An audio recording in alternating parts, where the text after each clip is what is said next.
అస్సలాముఅలైకుం guys, welcome back to my channel. ఈరోజు video వచ్చేసి నేను చెప్పాను కదండి వార్ మెమోరియల్ అని చెప్పేసి, అక్కడ లోపలికి వెళ్తే ఎలా ఉంటుందో అనేది ఈ వీడియో అండి. ఇదైతే నేనే చూడండి, మళ్ళీ మన ఆచార ప్రకారం ఫోటోల కోసం నించున్నాను నేను. కామన్గా మా నాన్న అయితే నన్ను తప్ప మిగతా అన్నిటినీ వీడియోలు ఫోటోలు తీస్తారు. ఇలా వచ్చి అలా వెళ్ళమ్మ మెరుపు తీగ అన్నట్టు నేను ఉంటాను ఆ వీడియోల్లో ఆ ఫోటోల్లో. ఇదైతే లోపల వ్యూ అండి, చాలా ప్రశాంతంగా ఉంది అయితే లోపల.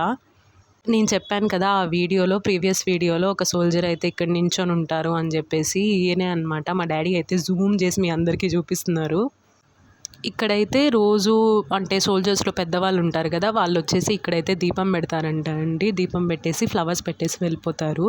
నాకు ఇదైతే చాలా బాగా నచ్చింది. అంటే 4 లయన్స్ ఉంటాయి కదా, అవి ఉన్నాయన్నమాట. చాలా బాగా అనిపించింది ఇక్కడ.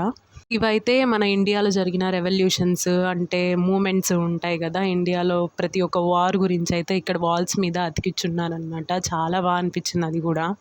అండ్ అవి చూస్తుంటే ఇంకా సోల్జర్స్ మీద రెస్పెక్ట్ అనేది పెరిగింది. నేనైతే ఇంకో ప్లేస్కి వెళ్ళానండి, పైన వార్ మెమోరియల్ పైనే ఉంటుందన్నమాట ఈ ప్లేస్. ఈ టైల్స్ ఏంది అని మీకు డౌట్ రావచ్చు. ఈ టైల్స్ మీద ప్రతి ఒక్క సోల్జర్ నేమ్ ఉంది. ఇప్పటి వరకు ఎవరైతే చనిపోయారో మన దేశం కోసం వాళ్ళ ప్రతి ఒక్క పేరు ఉంది ఇక్కడ.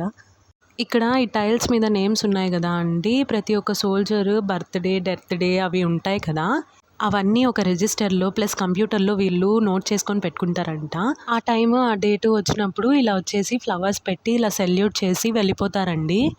అలాగే నేనైతే కొన్ని ఫొటోస్ తీసుకున్నాను. కొన్ని ఫొటోస్ తీసుకొని ఇంకా వచ్చేస్తున్నాను అనే టైంకి అక్కడైతే ఒక సోల్జర్ వాళ్ళ ఫ్యామిలీ వచ్చారు. మదర్ అండ్ ఫాదర్ అనుకుంటాను నాకు తెలిసి. పాప ఆ మదర్ అయితే వాళ్ళ కొడుకు పేరు చూసుకొని ఎంతలా ఏడుస్తున్నారు. ఇదైతే 4 ఫ్లాగ్స్ ఉన్నాయి కదండి, ఇది మన ఇండియా ఫ్లాగ్. తర్వాత మన ఇండియాలో ఎన్ని ఫోర్స్లు అయితే ఉన్నాయో ఆ ఫ్లాగ్స్